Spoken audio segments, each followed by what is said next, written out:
Now, the 10-minute drill. This is a big one. Brought to you by Burkins Chevrolet.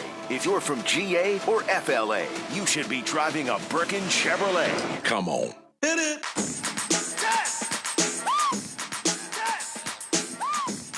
All right, sports concepts and rationalizations coming your way. I feel like I've been bamboozled, ladies and gentlemen. Dan and I will often small talk into the break, and we have this terrible habit of, at the end of our small talk, right before we come back, we buried the league and we dropped like the woes bomb that now we have to sit through a segment before we get some answers. So, nonetheless. All right, the NBA draft is this week. At the end of this, by the way, we'll give away a prize pack. Yes, what do we have today?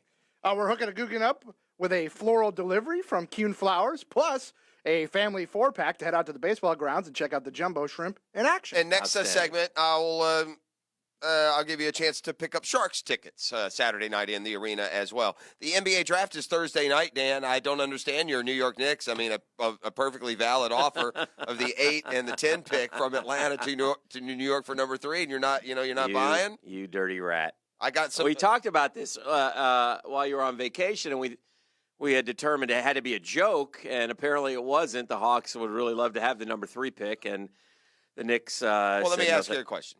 Uh-huh. Is there any validity to this? Yeah. The All-NBA unit was made up of 15 players, first, second, and third team. Yeah. And don't get me wrong, Kyrie Irving, LeBron James, Kevin Durant, Right. and that might be it for top picks. Mm-hmm. But of the 15 players on the team, all right, I got 10 guys here. Rudy Gobert went number 27 overall. Damian Lillard, number 6. Russell Westbrook, 4. Steph Curry, 7. Giannis, 15. Kemba Walker, 9. Paul George, 10. Kawhi Leonard, 15. And Jelena Jokic, 41st overall. All right, so let me explain something. It's like any other. Let me help you. It's like any other draft. I mean, we're going to get. I guess what I'm saying is because you're the Knicks, Yeah. and because we are the future of the NBA in Atlanta, we are going to get a better player at 8 or 10 than you get at 3. That's my prediction. That's fine. I mean, why are you going to? The Hawks. Why are you going to poo-poo this list? What frustrates This list me, is I'm not poo-pooing. Okay. I'm You're trying not to getting a explain to star you. at 3. What? Well, There's we one might be. star, Zion. Maybe, maybe not. What frustrates me about you, 2 things. Only One, 2. Today it's only 2, ladies and gentlemen. there's some sort of, here come the Hawks. Yeah, the future of the league. They've been. Yeah, we're fantastic. Now, look, we've been the worst. Don't get me wrong. Yeah, not and us. I'll pile on. Yeah. You've been the most nondescript franchise in the NBA for the completely last untrue. 50 years. Yeah, completely untrue. Nobody knows a thing about Sure them. they do. Except you and Rodeo Ron. If they watch the NBA playoffs, they know a lot about them. They're in there every year. We're not there this year. Well, not this year. They weren't there last year. Reconstituting So our they're line. not there every year. We're the top seed So- just a few years ago. And you went out in the finals. What'd you make? The Eastern Conference Finals? Yeah. For the first time since when? Oh, ever. But that aside, Found it enjoyable. what I would tell you is this is where I applaud the Knicks. Plus, we're going to get Kawhi. Because the Knicks are finally You can't admitting. applaud the Knicks. I'm applauding the Knicks. The Knicks are a joke. Shut up. Here's It's why I'm true. applauding the Knicks. So rude. The Knicks are finally admitting that they are stupid enough that if they listened to a guy like you and took the trade, in other words, we have the 3rd pick. So the odds are better at 3 than they are at 8 and 10. That's just fact. I don't know if it is. Let's not put ourselves in a deeper bind and not make it. Now listen. If you were in the NFL, would you take 8 and 10 or 3? It depends who's there at 3. Yeah. If If I'm the Jags, I'm taking Blake Bortles. I'm taking 8 and 10. It sounds silly on its surface, but to get 2 top 10 players instead of 1 is not completely outrageous. Well, as long as we're doing this, Jeff, let's keep the New York Atlanta thing going and talk a little baseball for a second. And we got a nice little W last night. You That's barely congratulations. mentioned Little it. charity. I had to sit here. For you. I had to That's sit here and take That's it all nice. yesterday and Take find it out all? about Did you just really dare say take it all? Bennett's lesions and such on my pitchers. Was it even mentioned yesterday? I mean, give me a break. Take it all. Enjoy your charitable win. We'll beat you today. And that's fine. Slink back to 9 games out. You already buried your team. You're not allowed to talk baseball. I know. They're done. Braves lost to DeGrom last night. This just in. I wasn't explaining on 162. I did see somebody go 4 for 4 with a walk. Was that Austin Riley or was that Pete Alonso? I think Pete Alonso is a great player. I mean, I do. I don't know what you're reaching at. And he's a Gator, so I don't know what to tell you. You're trying there. You're just not going to reach me. I have a contender. I got much bigger fish to fry than mid-June series with the Mets. Okay. I'm just happy to get our third win of the year over the Braves. That's 3-3. That's not bad. I will say one thing about Atlanta. Last year we won all our games beating the terrible teams, and at least this year we're beating good teams. Like last year we got fat because of the Mets and Marlins. We actually are showing a little bit more power this year. All right. Just happy to get a victory. And I'll tell you this: as bad as it is at 8-0, I still thought we needed more runs. Not me. I listen. I like those games that end that quick, dude. That's a go-to-bedder for me. All right, we're not winning this one. DeGrom's we're cooked. Yeah. Julio Teheran, who I told you can't trust the guy. The guy got .54 ERA for 6 starts. He's 10 minutes away from getting up 8. All right.